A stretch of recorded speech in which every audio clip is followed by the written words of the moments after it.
This is the drive home with Zac and TT for the Millwall drive home. Driving home from the den, we're finished. All together now. Millwall 2. Queen's Park Rangers 0. Merry Christmas, everyone. One and Wall. We finally got a home win against, there's no getting around it, a very, very poor Queen's Park Rangers team, but it didn't matter about them today. It mattered about us. Our first home win since September, which is a long, long time. Many games, last minute equalisers, last minute defeats. Finally, we got it over the line. That second goal today was absolutely massive. So, Merry Christmas to you all. It's nice to drive home happy for a change. Yeah. It's nice to celebrate. We made a few changes today, actually. Obviously, if you don't mind, stick a like on the video and put your comments in below. We really appreciate reading them. And if you're not subscribed to the Mill Drive Home, get yourself subscribed. Yeah, like I said, a few changes today. Bit different to what we've normally played, and I liked it because we had pace. The team, if we're gonna press high, or if we're gonna try and beat teams in behind, you need pace. And today we had that in abundance with Amaka and Watmore, and I think even Bradshaw. No, Bradshaw doesn't have pace. I wouldn't say Bradshaw has pace. He has more pace than Nesby, but that's not saying much. But yeah, so we started off with Sarkic in goal, and then it was a back five of the right wing back was Ryan Leonard.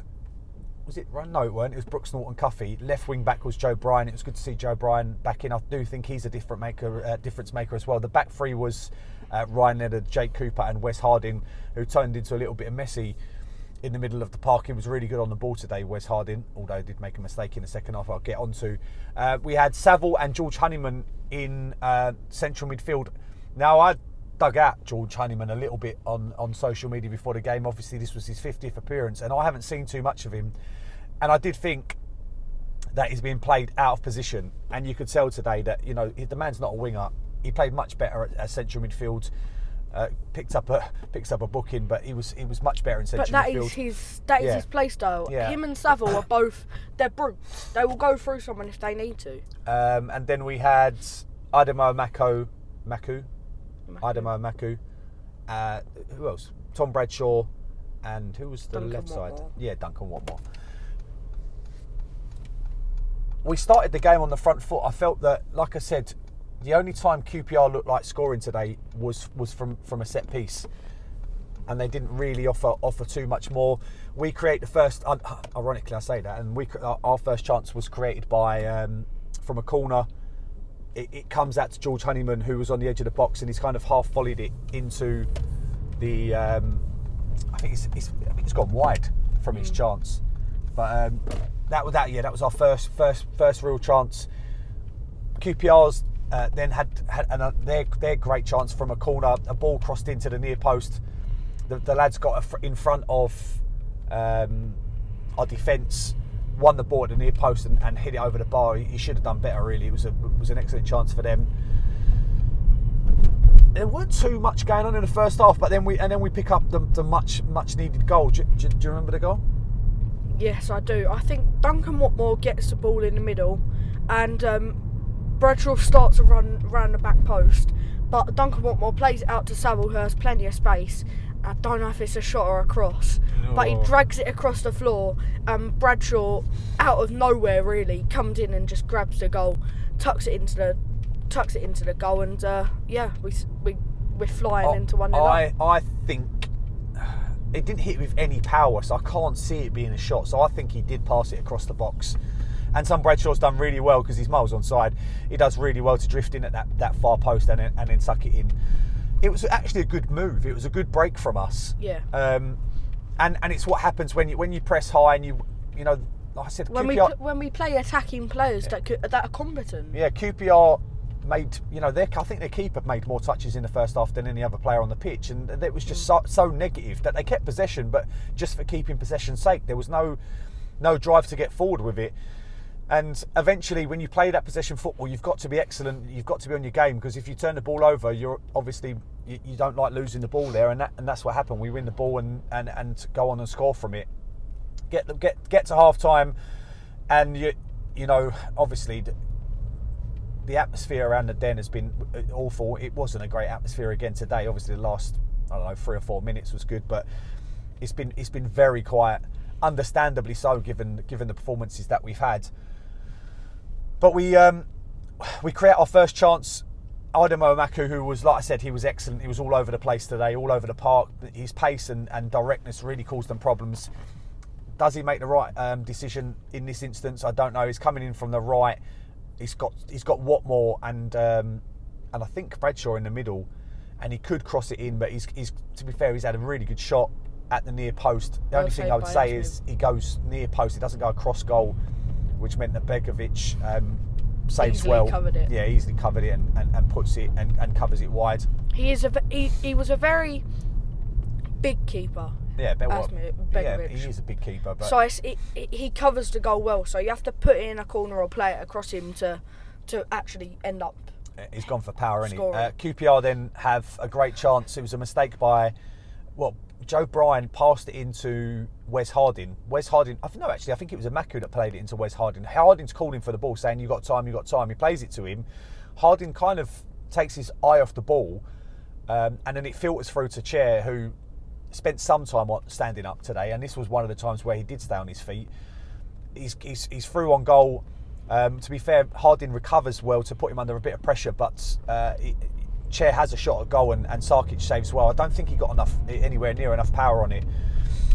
So, that was a big chance. QPR then create another fantastic chance. A ball to the back post, a completely unmarked QPR player who, I think he drives it towards goal, and it's given a deflection, which I thought was, really tough to see from the official's point of view, but it went wide. I felt that, and I think probably every Millwall fan in the ground felt that was going to be the time where they equalised. But that wasn't to be. We pushed forward. Fleming has a great chance. Fleming came on. I felt the subs today were much needed, because the effort and that the front three put in meant that you needed fresh legs up there to keep the press. So Fleming coming on.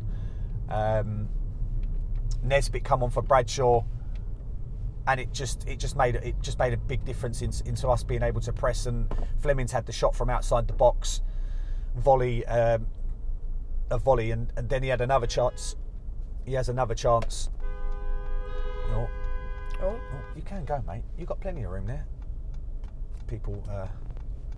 Nearly had another crash. It's getting good. There you go. You're going to let me in? Yes, you are. You've got no choice. Anyway, so yeah, Fleming had a chance, and then he had another brilliant chance where he's outside. I think it's on the edge of the D. I think it was before. No, that might have been afterwards. But he had another brilliant chance where he's curled it just wide of the far post with his left foot. Yeah, left foot. He's the player that you want to fall to, and he's hit it just past the post. And it was nervy, and you're thinking, just one, especially what's happened where we've conceded late goals. But fortunately, we get a corner.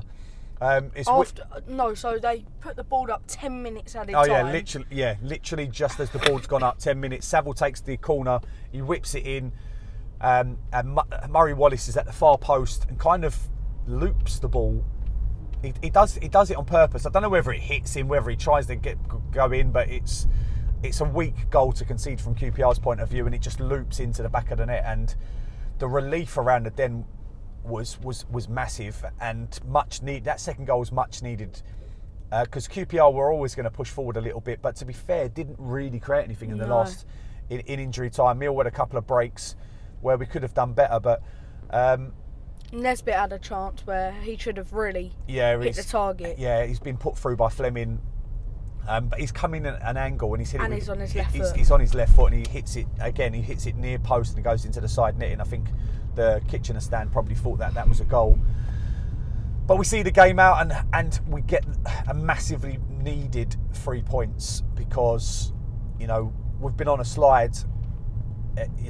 Without a doubt, these are 6 pointers, and you've got to get ourselves to January. Can we strengthen, bring in some loan players? The squad needs a bit of a refresh, because we're in a relegation battle. There's absolutely no doubt about that. Don't have any doubts that we're in a relegation battle. The one thing I would say in our favour is that the teams that we've beat this year in Rotherham, in QPR, In Sheffield Wednesday. are In Plymouth. well, yeah, not so much Plymouth, but in those 3 that we've beat are very poor. You know, Rotherham are the worst team I've seen at the Den this year, but QPR pushed them close. The only difference with QPR today is they've got a couple of really good individual players. So Chair on his day is a match winner. He could, like I said, but he sulked today a lot. It just didn't seem to go his way, and he's very much if he's playing well, he can lift the team. If he isn't, then he can bring the team down with him. And I think that happened a little bit too much with Chair. Who's your man of the match today? I'd say either Imaku. Yeah. Or again, Norton Cuffy puts in a very good performance today. Yeah. He doesn't get mentioned. He doesn't get mentioned we gave him today. man of the match last time. No, but today he didn't get mentioned. Remember? Brooke Norton Cuffy.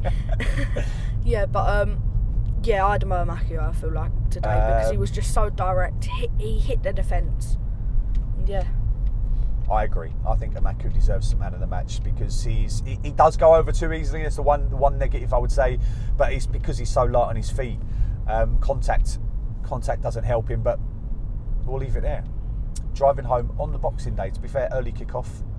We got a bit lucky in that. Yeah, we got a bit lucky. Thank you very much for watching. We'll see you all again on Friday night at home to Norwich, where, you know, hopefully this is something to build on and we can take all 3 points again. I'm a happy bunny, you're a happy bunny. In fact, we're happy lions. There's only one way we can end it. Merry Christmas. No one likes us. We don't care. Yes!